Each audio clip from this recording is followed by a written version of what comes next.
Blessings, everyone.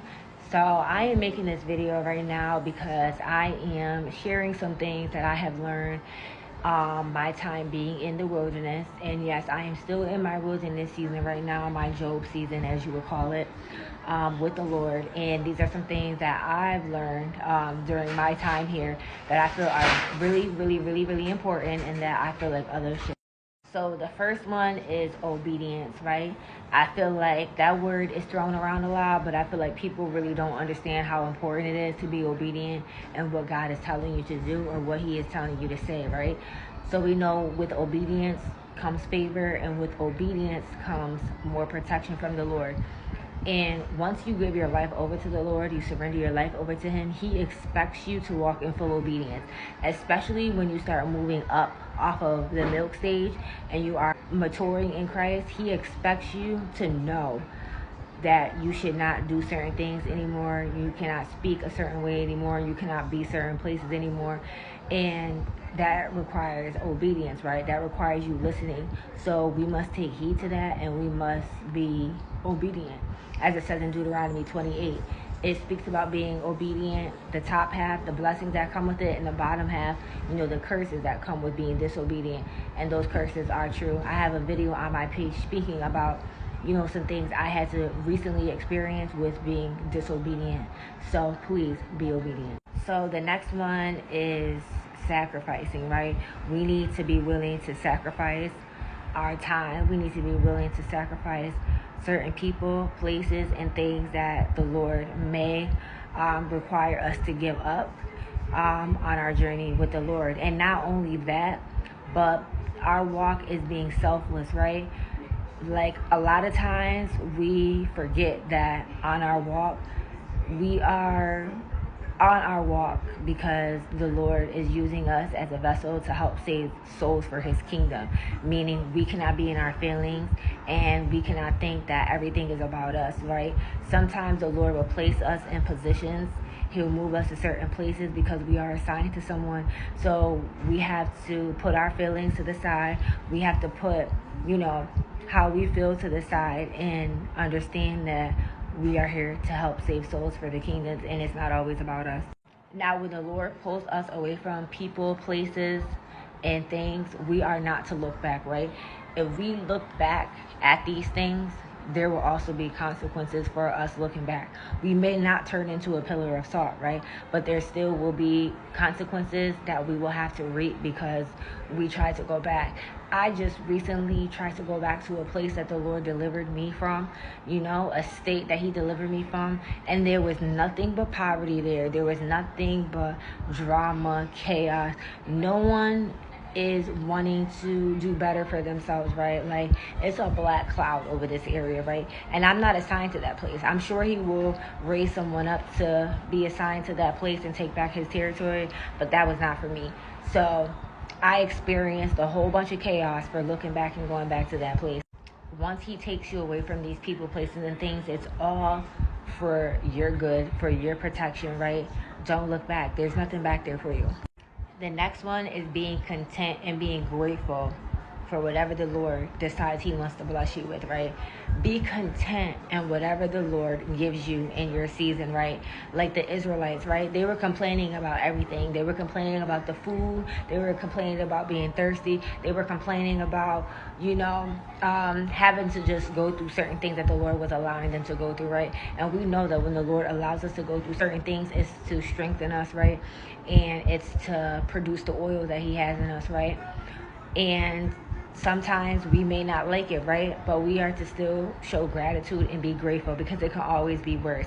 I just went through something like that myself as well. Complaining about a place that the Lord had me in, and He had to show me it can be so much worse than this, and He allowed me to experience that worst, right? So I had to repent for my sins and show my gratitude, because there's someone that's going through something way worse than you, right? And not even just that, but if the Lord is providing for you each and every day, if He's making sure you're eating, He's making sure you're protected, He's making sure you're clothed, then there's really nothing to complain about. And you woke up to see another day, there is nothing to complain about, because there's some people that don't wake up to see another day, right? Just be grateful and thankful that that's not you. the Lord will also test you, right? And seeing, are you going to be content with the little that I give you on certain days? Are you going to be content with the large I give you on certain days? Are you going to steward this money that I give you today? Or are you going to go and splurge and do something that you know you're not supposed to do? So he will test you in certain areas. So just make sure that you are being a great steward over what he blesses you with, and make sure you're being content with what he blesses you with, no matter small or large, right? Like on certain days, there's times where he will bless us with, provision to eat for that one day, right? Are you going to complain about it, or are you going to be content, right? And this goes back to what I said at the beginning of the video. Be grateful for what he gives you, right? No matter small or large. Another thing is fasting will become a lifestyle, okay? Now, sometimes the Lord will not give you, extra provision because he wants you to fast. He may be calling you to fast. Sometimes it's not always about him, trying to punish you, right? It could just be he's calling you to do a fast. Are you going to be willing to, let go of wanting to indulge in food all day to fast, to strengthen your spirit, man, to be able to hear him, more clearly? Are you going to be willing to do that fast? So for me, fasting has become a lifestyle in the wilderness season, and fasting is also, a tool to beat the enemy, right? To fight off certain principalities, right? And to, release strongholds and just break off certain habits, and to break off like any unforgiveness, any bitterness, etc., right? Fasting is beneficial in so many areas in our life. So fasting will become a lifestyle for you. And you will get used to it, right? It will be hard at first because it's like you want to eat and you're so used to eating, but when you surrender your life onto the Lord, he will start to require you to fast a whole lot more. So fasting will start to become a lifestyle. Now, the other one is patience, right? Patience. We must be patient. We must understand that we are no longer in control. When you surrender your life over to God, he is now in control. I, myself, and I still do struggle with control here and there. It used to be way worse, but right now, the Lord is stripping that off of me, right? And he is showing me like I'm in control. I don't move on your timing. I move on my time, If you praise and worship during the waiting season, right? During the time that he has you waiting for whatever it is that he has you waiting for. So like, for example, if I know I'm waiting for provision to get a room, he requires me to praise and worship during my time of waiting, right? So while you're waiting, praise and worship, right? And just understand that we cannot rush his timing, right? We must allow him and allow what he is doing to play out at his perfect timing. I also just did something recently that rushed his timing. Even though he told me it wasn't ready, I still went and did it anyways. And he allowed me to do it just so he can show me at the end, I told you it wasn't ready. And now you're going to see what happens when this thing is not ready, when you try to rush my process. It came with a whole plethora full of chaos, like so much. Mind you, it happened almost 2 weeks ago, and I'm still like experiencing like a little bit of the aftermath from it. But the Lord is allowing it to play out in my good, but still be patient and allow him to be in control. Allow what he's doing to play out in his perfect timing. Another important one is training your kids up the way you are supposed to, right? Now, I never used to really have, too much of a hard time with my children, but it's like when I started walking with the Lord, of course, the enemy attacks, right? So my kids are now, being utilized by the enemy because they're still kids. So it's like whatever they have seen me do in the past, or whatever, like traits that I may have that the Lord has to heal me and deliver me from, my kids have seen that, and now, they are doing what they have seen me do previously, right? So it's like now I must instill in my kids what the Lord is instilling in me, what he's teaching me, right? So continue to pray over your kids, continue to pray for them, continue to pray with them, teach them how to pray, do Bible study with them, and just be a great reflection to them so they can see, right? So they can be, an example of you. We can't save our children from everything. They're going to have to experience something, but for the most part, train them up the way that they're supposed to, Just make sure that you are instilling a life of Christ in them as well. Just don't do it for yourself, but it's important to do it with them also, so they are not so open to being utilized by the enemy. Another thing is being humble, right? We must make sure that we are being humble, okay? If you are not humble, the Lord will definitely strip you of that, right? I struggled with the spirit of pride, but the Lord definitely pulled that out of me. He has me in a season now where He has instructed me to ask for help, because I never wanted to ask for help because of how it made me look and how people, talked about me when I asked for help. So I didn't want to do it anymore. So now He has me in a season where I have to do it, and I'm just glad that He did, because now, that's not something that I struggle with anymore, the spirit of pride. And I really, it doesn't matter how people perceive me anymore, because the Lord has helped me with that, right?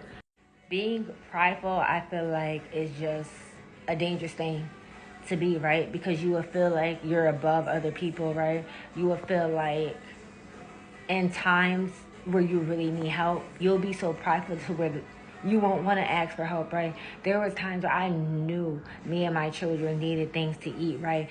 And I had so much pride in me, I didn't want to ask anyone for help. We would go hungry because of all the pride I had, which is not good. Like, at the end of the day, now I'm putting my feelings and how people perceive me and the way of my children and I eating. So if you know you have the spirit of pride, the Lord will strip you out of that, and just allow Him to do so. It's okay to ask for help when you are in need. If people look at you some type of way, it is what it is. We're in a season right now of homelessness, and the Lord has had me, just